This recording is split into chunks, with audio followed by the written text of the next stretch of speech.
I stared at the rejection letter until the words blurred together. The Silverbrook pack had made their decision. Too weak, too human, not worth their protection. My hands shook as I folded the paper. 23 years old and still packless, still alone. The coffee shop around me buzzed with normal human conversations, normal human problems. I envied them their simplicity. "Excuse me." The voice was deep, controlled, commanding in a way that made my wolf perk up instantly. I looked up into golden eyes that seemed to burn with inner fire. The man standing beside my table was tall, broad-shouldered, wearing a simple black sweater that did nothing to hide the power radiating from him. His dark hair was slightly mussed, like he'd been running his hands through it. Every instinct I had screamed one word. "Alpha." "This seat taken?" he asked, though something in his tone suggested he already knew the answer. I shook my head, not trusting my voice. He sat down across from me, and I caught his scent. Pine and storm and something wild that made my pulse race. "Rough day?" His eyes flicked to the crumpled letter in my hands. I should have lied, should have made small talk and excused myself. Instead, I found myself nodding. "The worst," I admitted. He studied my face with an intensity that should have been uncomfortable. Instead, it felt like being seen for the first time in years. "Marcus," he said. His voice held traces of an accent I couldn't place. "Riley." I tucked the rejection letter into my bag, suddenly embarrassed. "What pack?" The question was casual, but his stillness told me my answer mattered. "None." The word came out bitter. Not good enough for any of them, apparently. Something dangerous flashed in Marcus's golden eyes. A low rumble escaped his chest before he could stop it. The sound went straight through me, part warning, part promise. "Their loss," he said simply. I laughed, but there was no humor in it. "Tell that to Silverbrook, or Northwind, or any of the 5 others who turned me down this month." Marcus leaned forward slightly. The movement was predatory and protective all at once. "You're not from around here," he observed. "Just moved to Millhaven last week. Thought a smaller town might mean smaller packs, more willing to taking strays." I stirred my coffee absently. I was wrong. Pack politics. Marcus's tone suggested he had little patience for such things. They focus on bloodlines and forget about heart. The sincerity in his voice caught me off guard. When was the last time anyone had defended me? "You sound like you speak from experience," I said. Something like that. His smile was slight, but genuine. "What do you do for work?" The subject change felt intentional, but I didn't mind. Talking about pack rejection wasn't exactly first date conversation. "Not that this was a date, was it?" "Freelance graphic design. It travels well." I gestured vaguely. "What about you?" "I run a security company. Local businesses, some residential." He paused. "We're always looking for good people." The offer hung in the air between us. I searched his face for pity and found none. Just honest interest. "You don't even know if I'm good people," I pointed out. "I know enough." The certainty in his voice was unsettling. My instincts are usually right about these things. A group of teenagers burst through the coffee shop door, laughing loudly. The sudden noise made me flinch, but Marcus's attention never wavered from me. "Instincts," I repeated. "That's a dangerous thing to trust. Only if you don't know how to listen to them." He tilted his head slightly. "What do yours tell you about me?" The question was loaded. We both knew it. I met his gaze and felt that electric pull again. "That you're more than you seem," I said carefully, "and that I should probably be more cautious than I am." "Probably." His smile widened, showing teeth that were just a little too sharp. "But you're not going to be, are you?" He was right, and we both knew it. Something about Marcus called to the lonely parts of me that had been aching for months. Years, if I was honest. "The job offer," I said instead of answering his question. "Is it real? Or are you just being kind to the pathetic packless wolf?" The temperature around us seemed to drop several degrees. Marcus went very still. "I don't make offers I don't mean," he said quietly. "And you're not pathetic." The fierce protectiveness in his tone made my chest tight. When had anyone ever defended me like that? "I don't even know your last name," I pointed out weakly. "Blackthorn." He stood and pulled out his phone. Give me your number. I'll text you the company address. It wasn't really a request, but somehow that didn't bother me as much as it should have. I recited my number and watched him type it in. His hands were large, scarred across the knuckles, working hands. Tomorrow, 10 a.m., he said, if you're interested. Just like that? Just like that. He started to leave, then paused. Riley, yeah? Pack politics don't mean anything in the real world. Remember that. I watched him walk away, noting how other patrons seemed to unconsciously move out of his path. Even the humans could sense the power he carried. My phone buzzed with a text from an unknown number. Just an address and a simple message. Looking forward to tomorrow. Message. I stared at the screen until it went dark. Then I looked at my bag, where the rejection letter sat crumpled and forgotten. Maybe Silverbrook Pack had done me a favor after all. The next morning, I stood outside Blackthorn Security, questioning every decision that had led me here. The building was sleek and modern, nestled between a bookstore and a flower shop on Main Street. Nothing about it screamed supernatural, but I could feel power humming behind its walls. I checked my phone. 5 minutes early. Punctuality had always been important to me.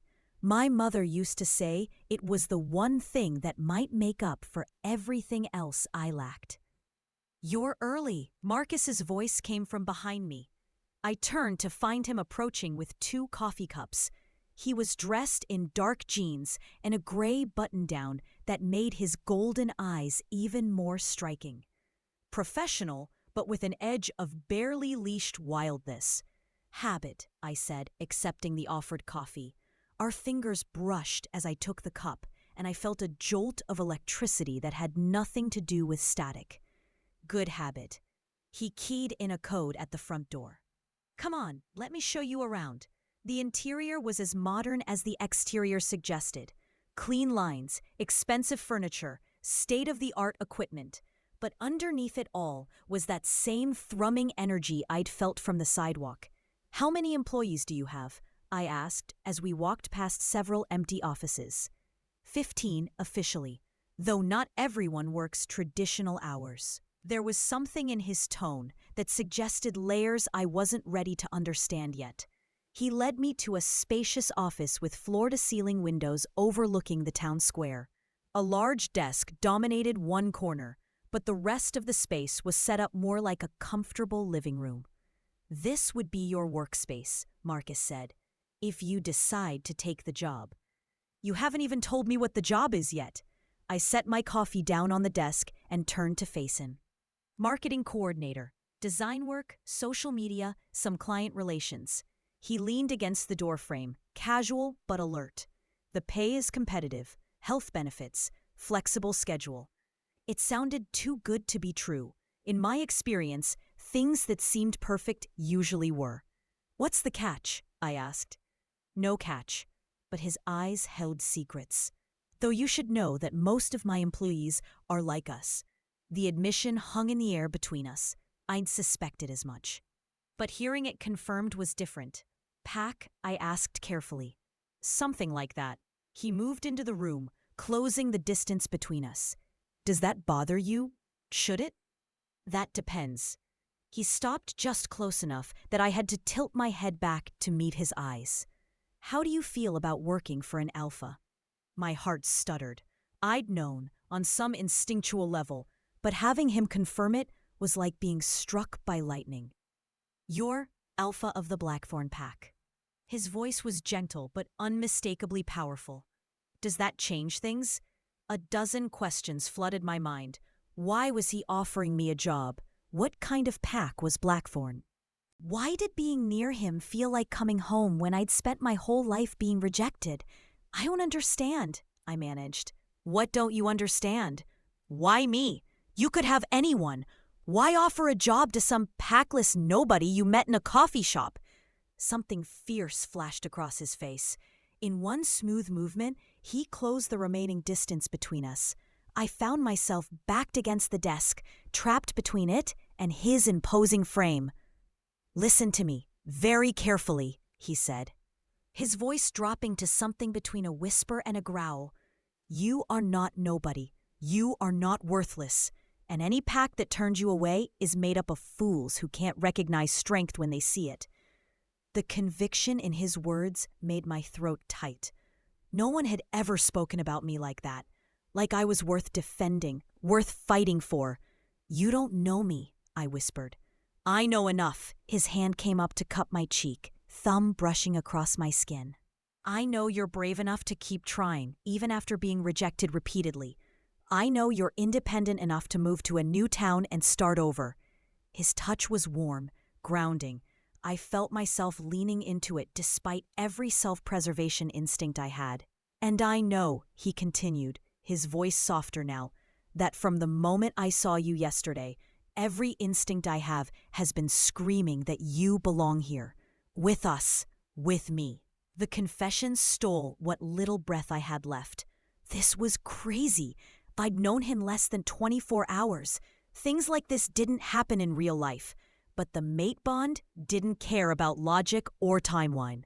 "The job," I said weakly. "Is this really about a job?" "The job is real. You'd be good at it, and we need the help." His thumb traced my cheekbone. "But no, it's not just about the job." "What is it about?" "It's about the fact that I've spent 30 years waiting for you, without even knowing it." He leaned closer, his forehead almost touching mine. "It's about the fact that when I saw you sitting in that coffee shop looking heartbroken, I wanted to hunt down everyone who'd ever hurt you." "That's very alpha of you," I said, trying for lightness. "It's very mate of me," he corrected gently. The word hung between us like a bridge I could either cross or burn down. Mate. The thing I'd dreamed about and given up hoping for. "This is insane," I said. "Probably. I could be a terrible employee." "You won't be. I could break your heart." "You could." His smile was soft and devastating. "I'm willing to take that risk." I stared up into his golden eyes and saw nothing but sincerity. No games. No hidden agendas. Just a powerful alpha laying himself bare for a woman he barely knew. "The job comes with pack membership?" I asked. "If you want it. When you're ready." "No pressure, no timeline. And if I just want the job?" "Then you just get the job. Your choice, Riley. Always your choice." The freedom in that statement was almost overwhelming. Choice had been a luxury I'd rarely been afforded. "I'll take it," I said before I could second-guess myself. "The job, I mean. The rest, we'll see." His smile was brilliant. "Fair enough." He stepped back, giving me space to breathe again. But the warmth of his touch lingered on my skin. "When do I start?" I asked. "Monday, if that works. I'll have Emma from HR call you about paperwork." He paused. "Would you like to meet the others?" Most of the PAF works here in some capacity. The idea of meeting more werewolves was both thrilling and terrifying. But the hope in Marcus's eyes decided for me. "Okay," I said. "But if any of them try to sniff me, I'm out." His laugh was rich and warm. "Deal." As he led me toward the door, I caught my reflection in the window. For the first time in months, I didn't look lost. I looked like someone who belonged somewhere. Maybe this was the start of something good after all. The Blackthorn pack turned out to be nothing like what I'd expected. Instead of the formal hierarchy and rigid traditions I'd encountered elsewhere, they felt more like a found family. Emma from HR was a tiny woman with fierce eyes who hugged me within minutes of meeting me.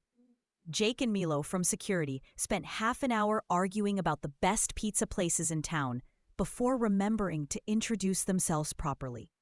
"Don't mind them," said a woman named Sarah, appearing at my elbow with perfect timing. "They're like golden retrievers, loud, enthusiastic, but mostly harmless."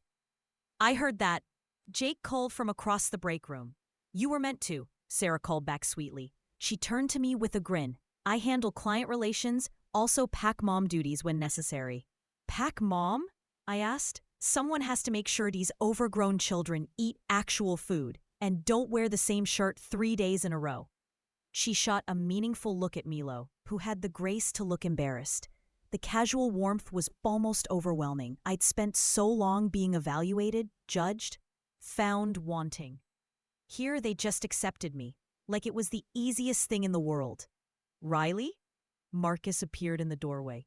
"Could I steal you for a minute?" I followed him to his office, noting how the others watched us with knowing looks. Subtle they were not. "Everything okay?" he asked once we were alone. "I know they can be a lot."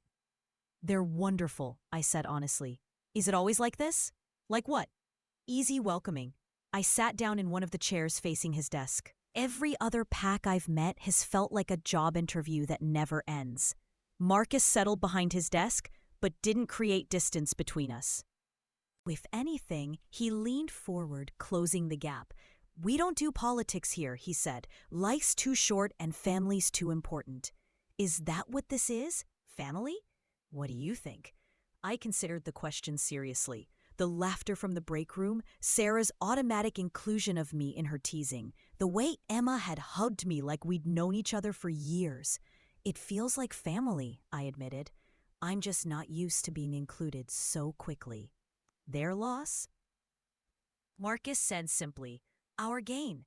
The possessiveness in his tone sent warmth spiraling through me. When was the last time someone had claimed me so easily, had wanted me to belong to them?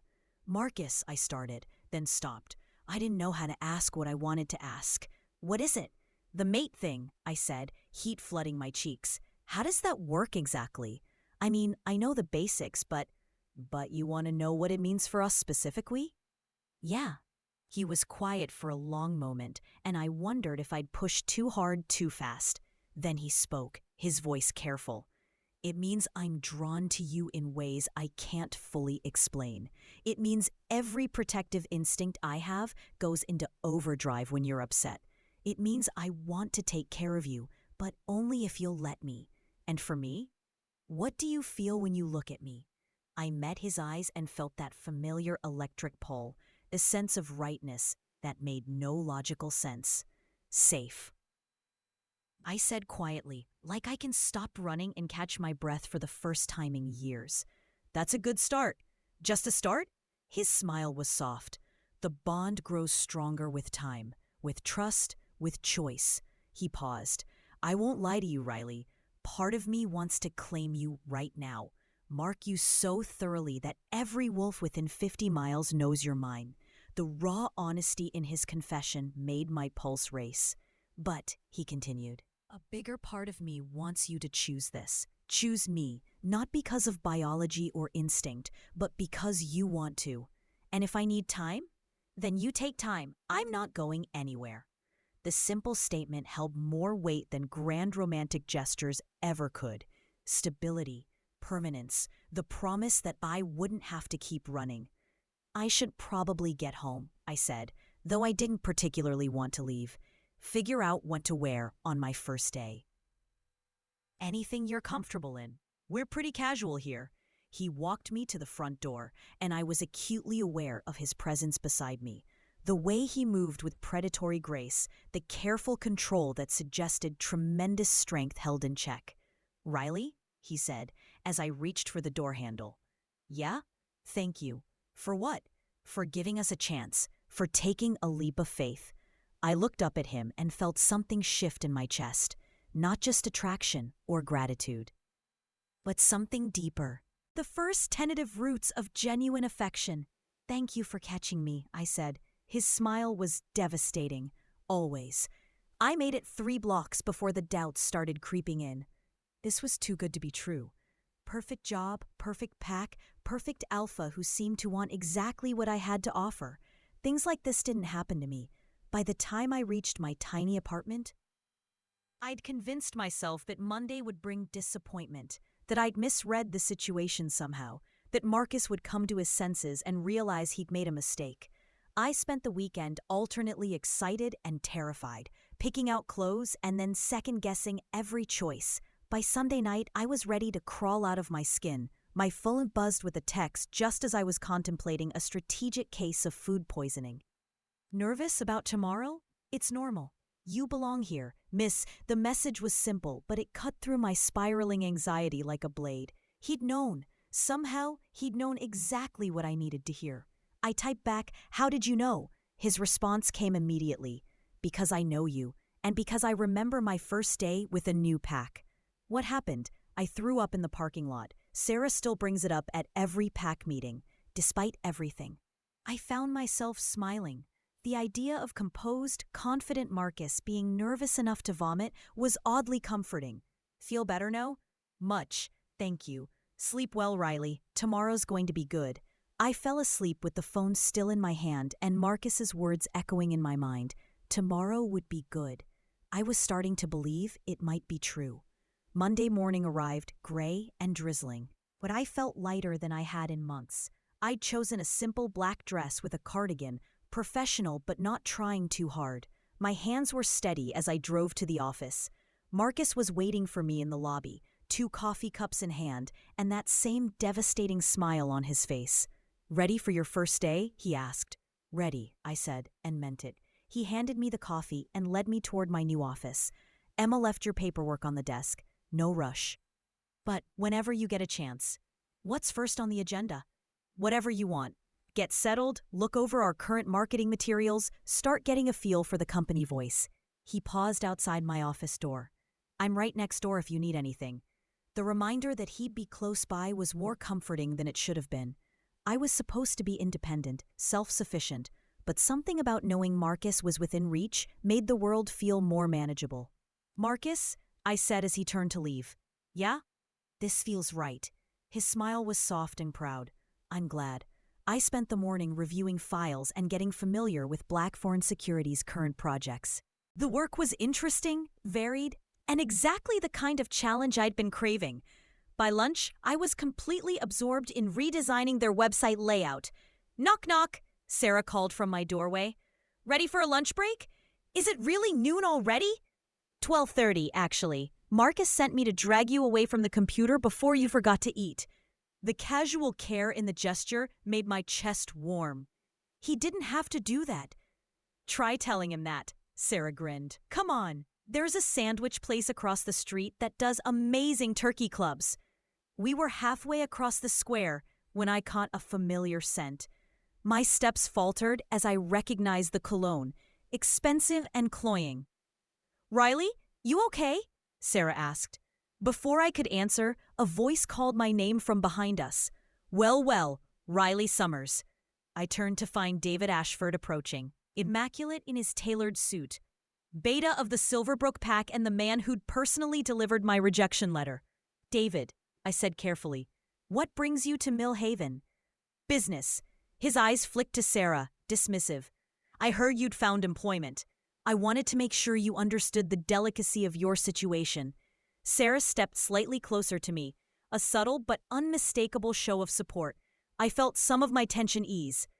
"I'm not sure what you mean," I said. "You're packless, Riley. That makes you a liability, a security risk." His smile was cold. "I'd hate for your new employer to discover they'd hired someone so unreliable." The threat was clear, even wrapped in polite words. My stomach dropped. "Is that so?" The voice came from behind us, low and deadly calm. I turned to see Marcus approaching, and the temperature around us seemed to drop 10 degrees. He moved with the fluid grace of a predator, golden eyes locked on David with unmistakable menace. "Marcus Blackthorn," David said, his confident facade slipping slightly. "I didn't realize you were in town." "Permanently, actually." Marcus stopped beside me, close enough that I could feel the heat radiating from his body. Funny thing about small towns. Word travels fast when someone threatens my employees. The possessiveness in his voice was unmistakable. David's eyes widened as understanding dawned. "Your employee?" "Among other things." Marcus's smile was all teeth. "I trust there won't be any further concerns about Miss Summers' reliability." The challenge in his tone was clear. Alpha to beta, with all the weight that carried. David straightened, trying to salvage what dignity he could. "Of course not. I was simply leaving," Marcus finished. "I'm sure you have business to attend to elsewhere." It wasn't a request. David's jaw tightened, but he was smart enough not to push an alpha on his own territory. "Of course," he said stiffly. "Riley, I trust you'll remember our conversation." "Hard to forget something so memorable," I said sweetly. David's eyes flashed, but Marcus took a half step forward, and the beta wisely decided retreat was his best option. "Enjoy your lunch," David said, then walked away with as much dignity as he could manage. "Friend of yours?" Sarah asked dryly once he was out of earshot. Silverbrook Pack Beta, I said, my hands shaking slightly. He delivered my rejection personally. Charming, Sarah muttered. No wonder you looked like you'd seen a ghost. Marcus turned to me, his expression softening with concern. Are you okay? I'm fine. But my voice betrayed me with a slight tremor. No, you're not. He moved closer, his presence warm and reassuring. What did he mean about your situation being delicate? I looked between Marcus and Sarah, both watching me with genuine concern. These people barely knew me, but they were ready to stand between me and trouble without question. Packless wolves are considered security risks by some of the more traditional packs, I explained. The theory is that without pack bonds to keep us grounded, we're unpredictable, dangerous. That's ridiculous, Sarah said hotly. Is it? I met Marcus's eyes. You barely know me. For all you know, David's right. He's not. The certainty in Marcus's voice was absolute. And even if he was, which he's not, it wouldn't matter. Marcus. Riley. He stepped closer, cupping my face in his hands. Right there in the middle of the town square, with Sarah watching and people passing by. Listen to me. You are not dangerous. You are not a liability. You are not any of the things small-minded fools have told you. How can you be so sure? Because I know who you are. His thumb brushed across my cheek. You're someone who keeps trying, even after being rejected. Someone who moved to a new town to start over. Someone who worries about being worthy instead of demanding to be served. That could just mean I have low self-esteem, I pointed out weakly. It means you have integrity. His voice was soft but fierce. It means you're exactly the kind of person any pack would be lucky to have. Any pack? Mine especially. The possessiveness in his tone sent heat spiraling through me. His pack. His employee. His what? Get a room, Sarah said, but her tone was fond. Or at least get lunch. I'm starving. Marcus laughed, the tension breaking. But he didn't step away from me immediately. She's right. Food first. Then we can talk about proper security measures. Security measures? David Ashford strikes me as the type to hold grudges. Marcus's expression darkened. I want to make sure you're protected. The casual way he claimed responsibility for my safety should have bothered me. Instead, it felt like being wrapped in a warm blanket after years in the cold. You don't have to. Yes, I do. His voice brooked no argument. You're mine to protect now. Mine. The word hung in the air between us, loaded with implications neither of us was quite ready to address. Lunch, Sarah announced firmly. Before I faint from hunger and Marcus goes full alpha on the sandwich shop for not feeding me fast enough. I would never go full alpha on the sandwich shop. Marcus protested as we started walking again. They make excellent turkey clubs. He totally would, Sarah whispered to me conspiratorially. Despite everything, I found myself laughing. David's threats seemed less important here, surrounded by people who cared about my welfare. For the first time in years, I felt protected instead of exposed. Maybe this really was where I belonged. The afternoon passed in a blur of work and nervous energy. Every time someone walked past my office, I looked up expecting to see David or another Silverbrook representative. But nothing happened, just the normal flow of a busy office, with Marcus checking on me periodically and Sarah dropping by with coffee and encouragement. By evening, I was starting to relax. Maybe David had gotten the message. Maybe he'd go back to Silverbrook and leave me alone. I should have known better. The note was waiting for me when I got home, slicked under my apartment door like a threat made manifest. My name was written across the front in David's precise handwriting. I sat on my couch, staring at the envelope for long minutes before opening it. The message inside was brief. Some mistakes can't be undone. Think carefully about the choices you're making. My hands trembled as I read it again. David wasn't going to let this go. He was going to keep pushing, keep threatening, keep trying to undermine whatever happiness I'd found. For a moment, the familiar urge to run swept over me. Pack up, leave town, start over somewhere else. It would be easier than dragging Marcus and his pack into my drama. But then I thought about Marcus's hands on my face. The absolute certainty in his voice when he'd called me his to protect. I thought about Sarah's easy acceptance and the way the whole pack had welcomed me without question. I thought about the possibility of belonging somewhere again. David could threaten all he wanted. For the first time in my life, I had people willing to stand with me. I wasn't running anymore. I pulled out my phone and typed a message to Marcus. Got another note from David, not running this time. His response came immediately. Good. You don't face this alone. The simple words made my chest tight with emotion. I'd spent so many years handling everything by myself that having backup felt foreign and precious. Another text followed. Pack meeting tomorrow night at my place. Time you met everyone properly. My heart raced at the invitation. A pack meeting meant acceptance, inclusion. It meant they were claiming me as one of their own. Are you sure? I typed back. Never been more sure of anything. You're family now, Riley. Time you knew it. Family. The word echoed in my mind as I got ready for bed. After years of rejection and isolation, I was being offered the thing I'd always wanted most. The only question was whether I was brave enough to accept it. The next evening, I stood outside Marcus's house, clutching a bottle of wine and trying to calm my nerves.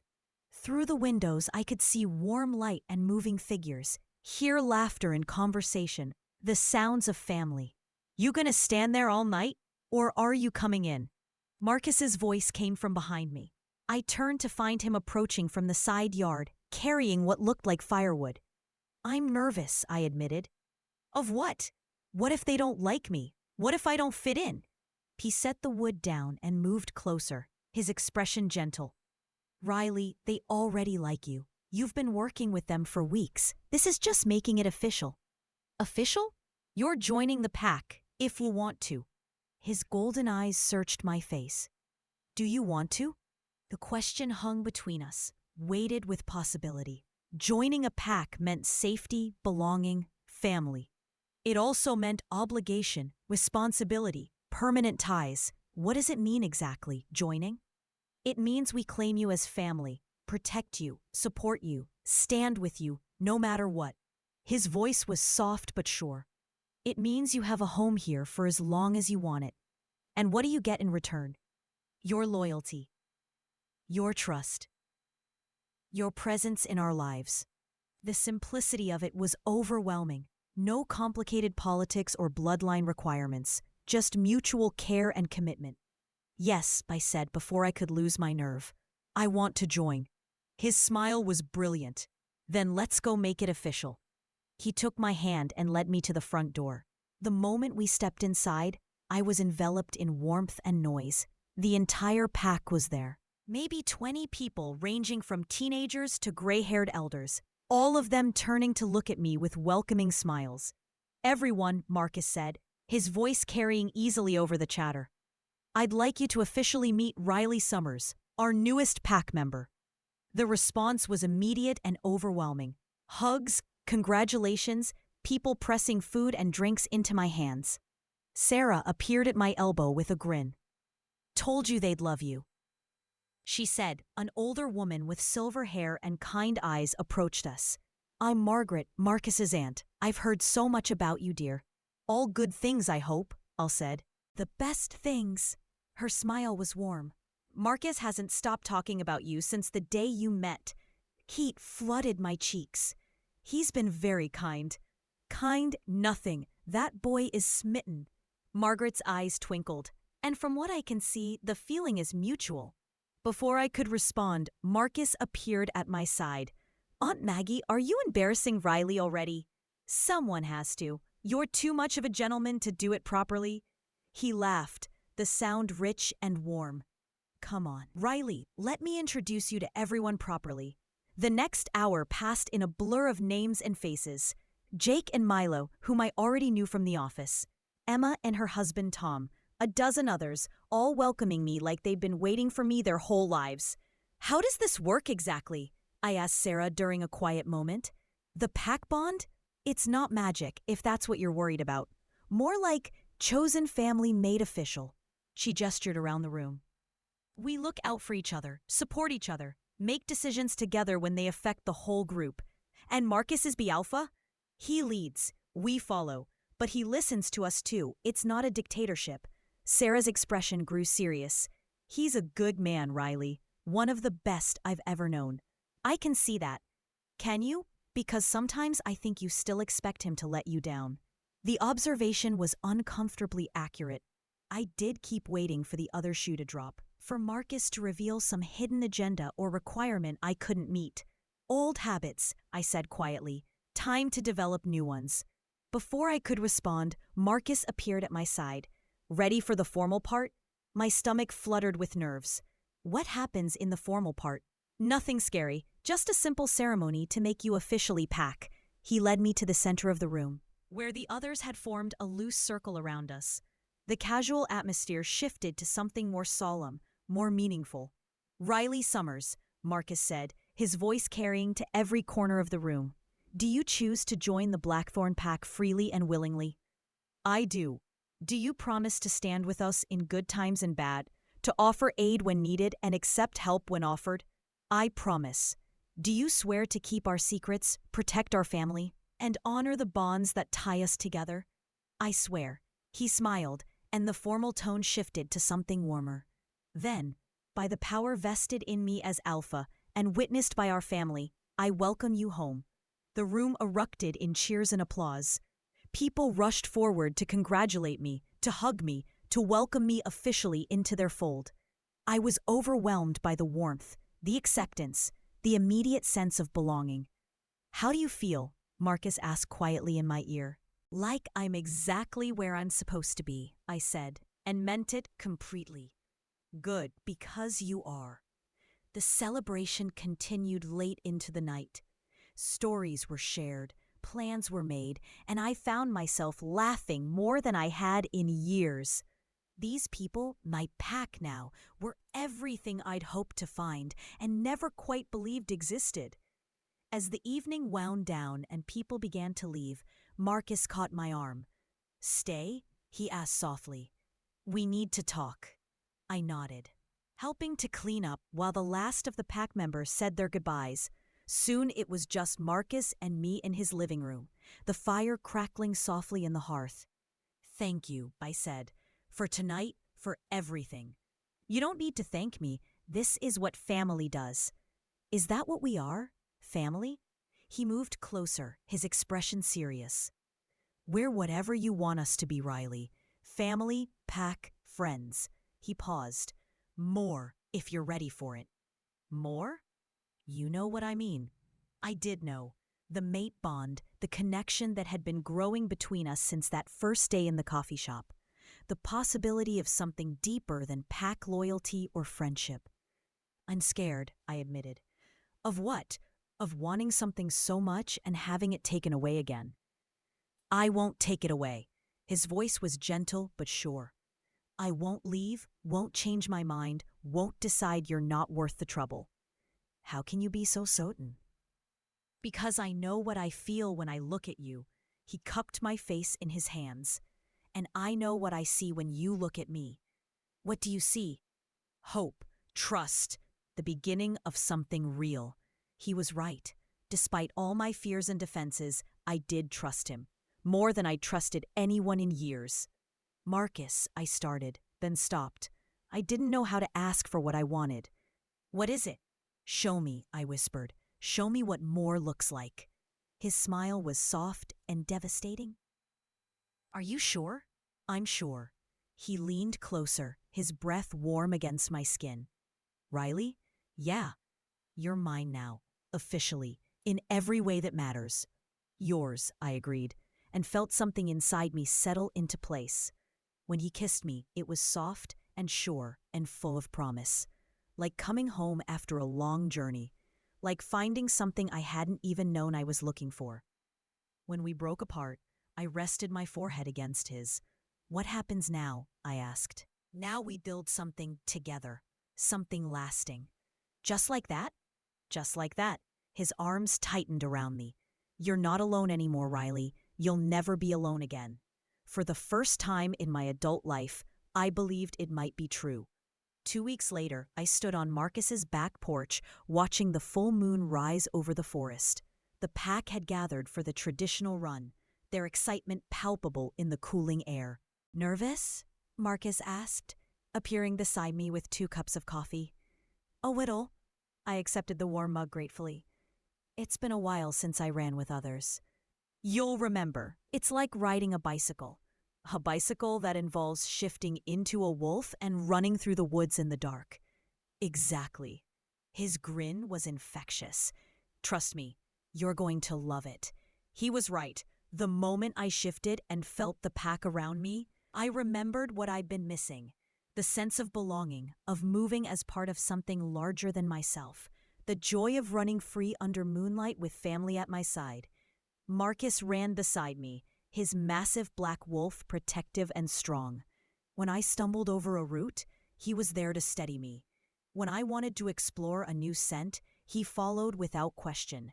When I simply wanted to run for the joy of it, he matched my pace perfectly. By the time we returned to his house, I was exhausted, exhilarated, and completely, utterly happy. That was incredible, I said, shifting back to human form and pulling on the clothes I'd left on the porch. It's even better when you're part of it regularly. Marcus was already dressed, watching me with warm eyes. You could be, part of it regularly. What do you mean? Move in with me. The words came out in a rush. I know it's fast, but we're mates, Riley. This is where you belong. I stared at him, my heart racing. Move in together. Take the next step. Stop pretending this was temporary or casual. Are you sure? I asked. Never been more sure of anything.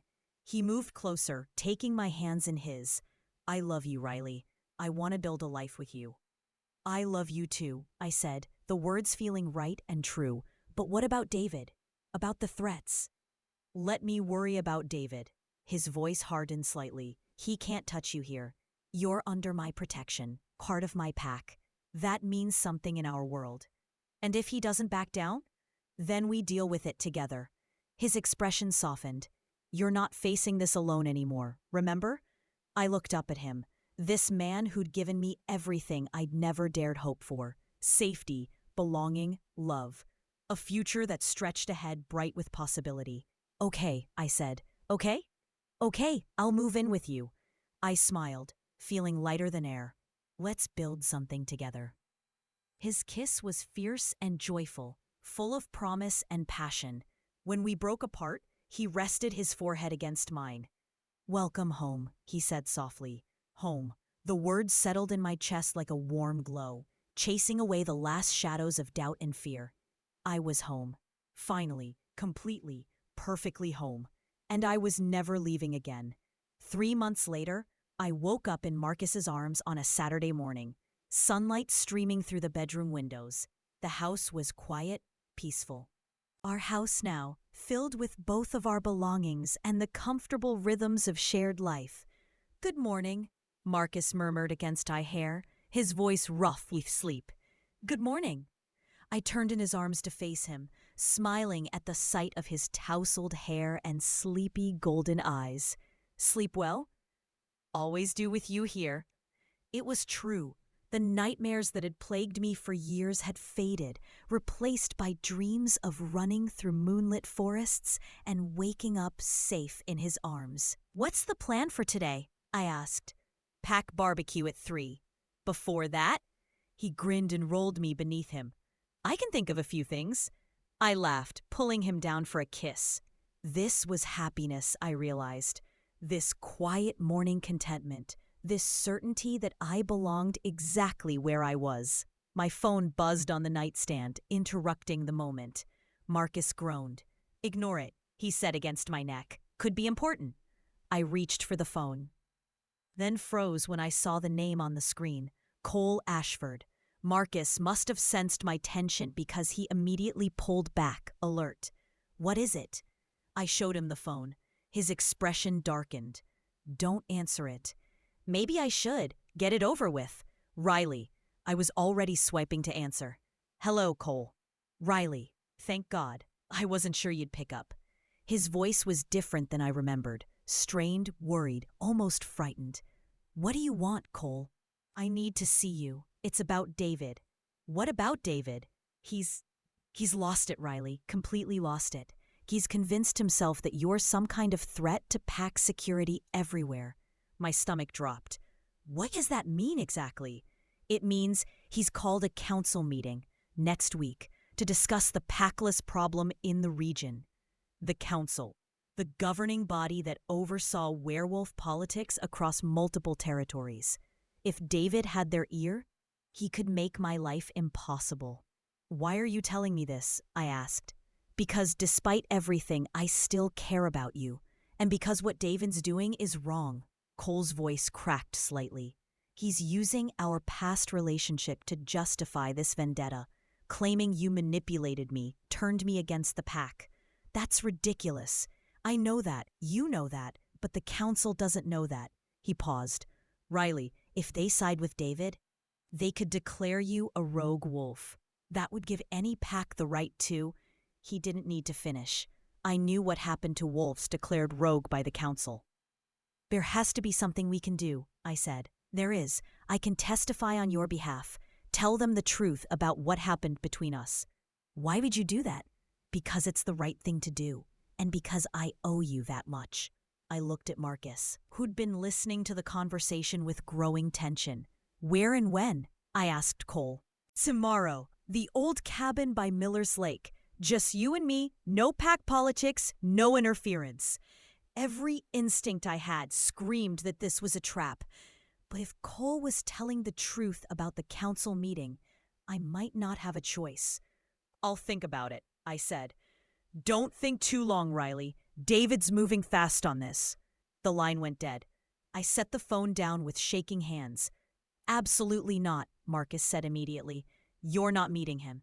What if he's telling the truth about the council? Then we'll deal with it another way.